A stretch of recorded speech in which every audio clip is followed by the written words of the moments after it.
Hi friends, welcome to my new blog. তো তোমরা সব কেমন আছো? আশা করি অনেক ভালো আছো। তো তোমাদেরকে দেখানোর জন্য আমি আবার চলে এলাম। দেখতে পাচ্ছ খেজুর বাগানে। তো খেজুর এখন পেকেছে না পেকেছে ও কেমন লাগছে সেটাই দেখাবো তোমাদেরকে আজ এই ভিডিওর মধ্যে। তোমরা দেখতে থাকো। এই যে সূর্য ডুবে গেছে, আমি এসেছি তখন সূর্য ছিল। এই যে সূর্য ডুবে গেছে। ও অনেকটা ভালো একটা ওয়েদার, একদম ঠান্ডা পরিবেশ, অনেকটা ভালো লাগছে এখানে এসে। ও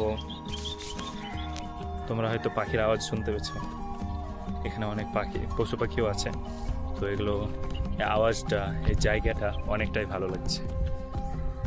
তো আজকে আমি তোমাদেরকে দেখাবো এই ভিডিওর মধ্যে যে খেজুরে এখন কীরকম খেজুর হয়ে আছে। কারণ খেজুর আগের দিন যে আগের ভিডিওটা বানিয়েছিলাম তোমাদের জন্য 10-15 দিন আগে, সে ভিডিওটাতে দেখিয়েছিলাম যে কেবল পাকতে শুরু করেছে। তো আজকে তার জন্য আবার এলাম আপডেট দেওয়ার জন্য যে খেজুরটা এখন কীরকম হাল ও কীরকম হয়েছে।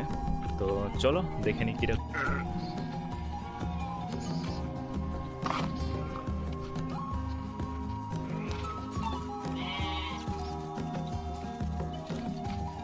দেখতে পাচ্ছ বন্ধুরা যে একটা ছোট্ট পাইপ থেকে পানি পড়ছে ও খেজুর ধরেছে। খেজুর প্রায় 60% হলুদ হয়ে আছে। ও এখন এই পানিটাকে এই যে সিস্টেমে পানিটা দিচ্ছে, এটাকে সিস্টেমটাকে ড্রিপ সিস্টেম বলে, যেটা প্রত্যেক পাইপ লাগানো থাকে ও প্রত্যেকটা গাছের গোড়াতে একটা করে ছোট ছিদ্র থাকে যেটা দিয়ে পানি পড়বে। ও এই যে খেজুর গাছ, যে তোমরা দেখতে পাচ্ছ খেজুর পাকতে শুরু করেছে। ও সব হলুদ হয়ে আছে, এটাতে হলুদ হয়ে আছে। কিছু কিছু যে লালগুলো দেখছো এগুলো খেজুর পাকতে শুরু করেছে। তখন খেজুর পাকতে শুরু করেছে, তোমরা দেখতে পাচ্ছ। তো এই যে দেখতে পাচ্ছ খেজুর